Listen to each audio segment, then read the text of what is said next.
फिर नेक्स्ट, अभी तक इंटीग्रेशन में जितने भी मेथड सीखे हैं तो उन पर बेस्ड मिसलेनियस टाइप कुछ एक क्वेश्चन सॉल्व करते हैं। मतलब अभी तक इंटीग्रेशन में जो कुछ भी सीखा है फिर फर्दर कुछ एक क्वेश्चन सॉल्व करते हैं, और ये जो भी क्वेश्चंस होंगे अभी तक जो कुछ भी सीखा उन पर बेस्ड हो रहे होंगे। तो सबसे पहला क्वेश्चन देख लेते हैं। तो क्वेश्चन में कह रहा है कि इवेल्युएट, और फर्स्ट क्वेश्चन है इसमें I is equal to integration of 1 - tan² x upon 1 + tan² x dx। तो अब अगर 1 - tan² x upon 1 + tan² x को देखा जाए तो ये cos2x का फॉर्मूला है tan के फॉर्म में, तो डायरेक्ट इसको cos2x लिखा जा सकता है।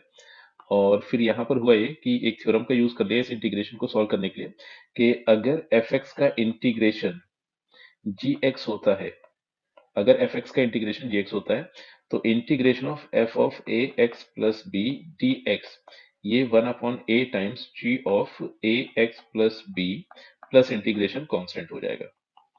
तो अगर fx का इंटीग्रेशन gx है तो f of a x plus b का integration 1/a times g of a x plus b होगा।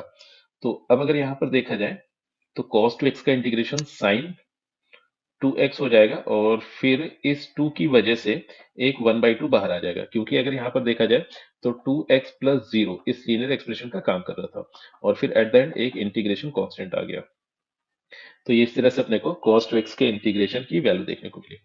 फिर इसमें सेकंड क्वेश्चन देख लेते हैं।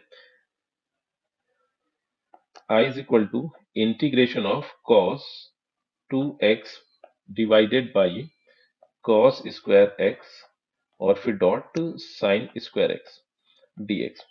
तो इसमें एक काम ही करते हैं, ये जो cos 2x दिया गया है इसमें cos 2x की आइडेंटिटी यूज कर लेते हैं। इनफैक्ट इस इंटीग्रेशन में cos 2x की आइडेंटिटी अगर यूज की जाए तो cos 2x को लिखा जा सकता है cos स्क्वायर x माइनस का sin स्क्वायर x, और डिवीजन में गिवन था cos square x multiplication sin square x dx। फिर नेक्स्ट अब हुआ ये कि जो डिनोमिनेटर था वो न्यूमरेटर के इन दोनों ही टर्म्स पर डिस्ट्रीब्यूट हो जाएगा। तो यहां से इंटीग्रेशन को ऐसे लिखा जा सकता है cos स्क्वायर x, और डिवीजन में आ गया cos square x dot sin square x, और फिर माइनस का sin square x divided by cos square x dot sin square x, और फिर dx। फिर फर्दर अगर इसको सिंप्लीफाई किया जाए तो cos स्क्वायर कैंसिल हो गया, ये बचा 1 अपॉन साइन स्क्वायर एक्स, फिर माइनस का साइन स्क्वायर कैंसिल हो गया, ये बचा अपने पास cos स्क्वायर एक्स, फिर dx। अब एक काम ही कर लेते हैं, 1 अपॉन साइन स्क्वायर एक्स को लिख लेते हैं cosec स्क्वायर एक्स, और फिर 1 अपॉन cos स्क्वायर एक्स को लिख दिया है sec स्क्वायर एक्स dx।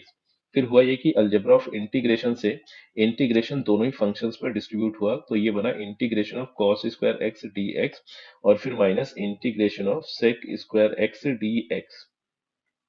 फिर cosec स्क्वायर एक्स का इंटीग्रेशन होता है माइनस का cot x, फिर माइनस और sec स्क्वायर एक्स का इंटीग्रेशन हो जाता है tan x, और फिर प्लस इंटीग्रेशन कांस्टेंट। तो ये गिवन इंटीग्रेशन का आंसर था। फिर इसमें एक और क्वेश्चन देखते हैं। Evaluate I is equal to integration of 1 + 2x square divided by x square times 1 + x square और dx। अब इस इंटीग्रेशन को इवेलुएट करने के लिए एक काम किया ये कि जो 2x स्क्वायर गिवन था इसको x square plus x square लिख दिया, तो इस तरह से ये बन गया है 1 + x² plus x square divided by x square and 1 + x² dx। अब हुआ ये कि जो डिनोमिनेटर था इसको 1 + x² एंड एक्स स्क्वायर पर डिस्ट्रीब्यूट कर देते हैं।